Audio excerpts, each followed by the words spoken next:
Hey there, good afternoon. From the KUOW newsroom, this is Seattle Now. I'm Paige Browning with today's top stories. It's the last day of April. It's Thursday, April 30th. And we start our show with a police controversy. A law setting up new standards for elective sheriffs was supposed to go into effect today, but a judge put it on hold. State government reporter Sarah Mises-Tan has more. A judge from Thurston County filed an injunction against the law just hours before it was set to take effect. Supporters say the new rules would hold elected sheriffs to the same standards as police chiefs. But others, like Sheriff John Knowles of Spokane County, say they believe the law is unfair. If this law was allowed to go into effect, it would also trespass on our constitutional right to run for office and to have unfair qualifications put on sheriffs that are put on no one else.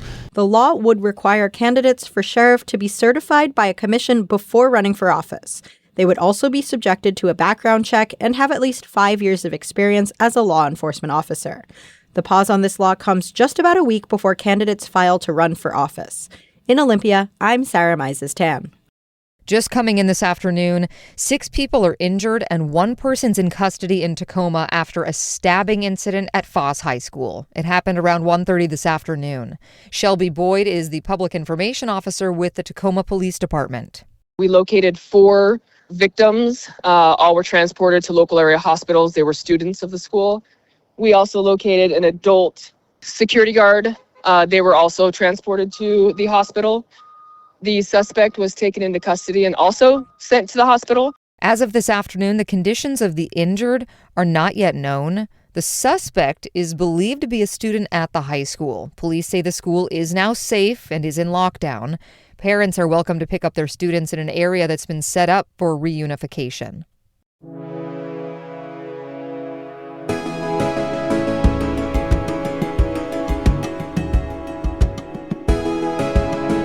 Community members have rallied this week online in a flap about the Laurelhurst neighborhood of Seattle. The issue is a decades-old agreement concerning helicopter landings at Seattle Children's Hospital. A since-deleted social media post said if a child wasn't in extremely critical status, pilots are required to land at an alternate helipad more than a mile away.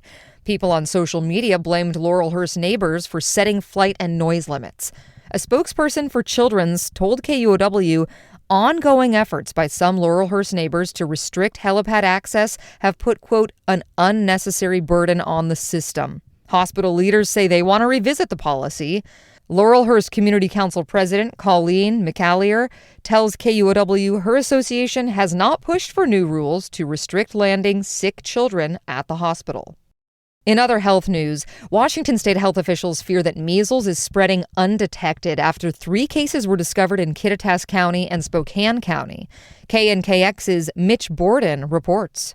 After a thorough investigation, public health officials have been unable to determine how 3 recent measles patients were exposed to the highly infectious disease. According to a press release from the Washington State Department of Health, this is a new, more dangerous stage in the spread of measles. Over the last 4 months, at least 40 people in the state have been diagnosed with the disease.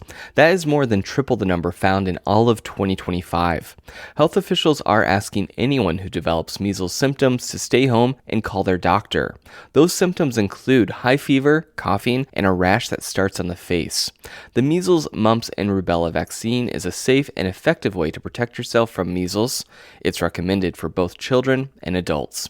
I'm Mitch Borden, reporting.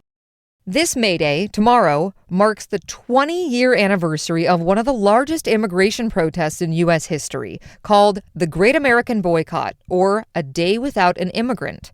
Gustavo Segrero has more details on tomorrow's demonstrations. A big issue that drove the protests 20 years ago was a bill that tried to make it a felony to be in the U.S. without legal status. This year, Rigo Valdez Jr. is one of the lead organizers for Seattle's march. He says much of the tensions that led to that historic march still exist today. The reality for us is that we are seeing authoritarianism targeted against workers that are immigrants, regardless of their status. This is a dangerous time that we're living in. Marches are planned in Tacoma, Yakima, Seattle, Spokane to protest widespread immigration enforcement, but also billionaires and U.S. involvement in foreign wars. Seattle's march meets at Cal Anderson at noon, and Tacoma starts downtown at 4 p.m. across the water from an ICE lockup. Gustavo Sagrero, KUOW News.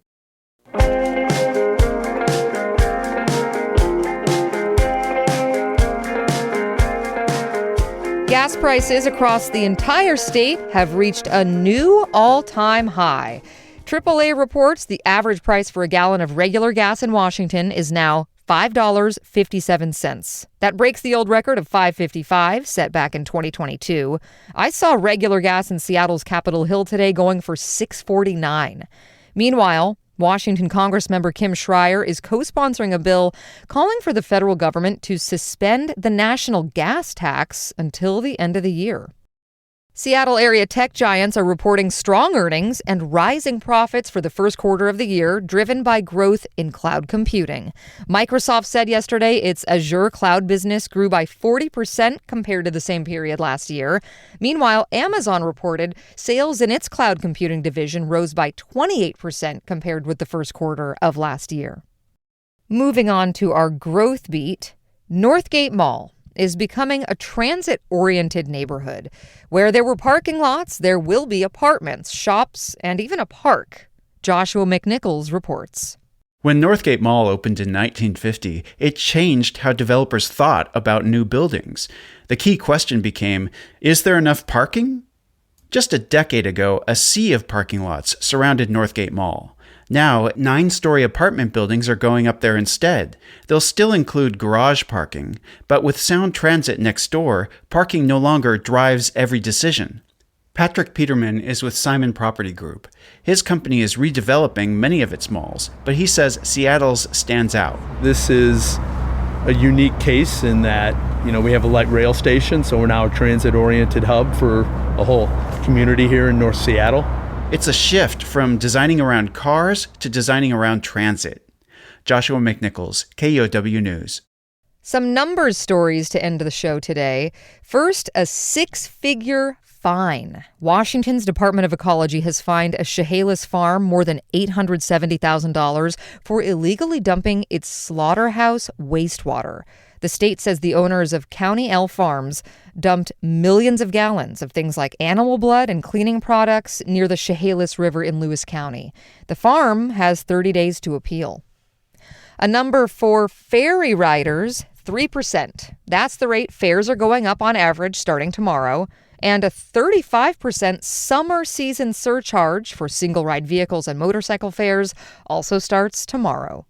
And finally today, we're starting to hear some rumblings about who might want to buy the Seattle Seahawks. The team is officially up for sale following the late Paul Allen's directive to sell the team and donate the proceeds to charity. Front Office Sports is reporting Meta co-founder Mark Zuckerberg and outgoing Apple CEO Tim Cook have expressed interest. But there's skepticism that they actually want to. The news site Puck reports today that neither billionaire is interested in purchasing the team. Forbes values the Seahawks at $6.7 billion.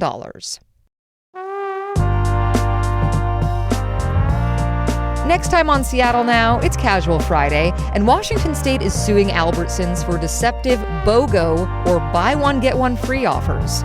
Because if you're going to buy one watermelon and somebody's like, would you like two? It's like, yes. But what are you doing with it? Are you going to eat that much watermelon? Evidently, yeah. Hear that and more Friday morning. That's all for today from the KUOW Newsroom in Seattle. Our producer's Andy Hurst, and I'm Paige Browning. Seattle Now and KUOW are members of the NPR network. Have a great night and see you tomorrow.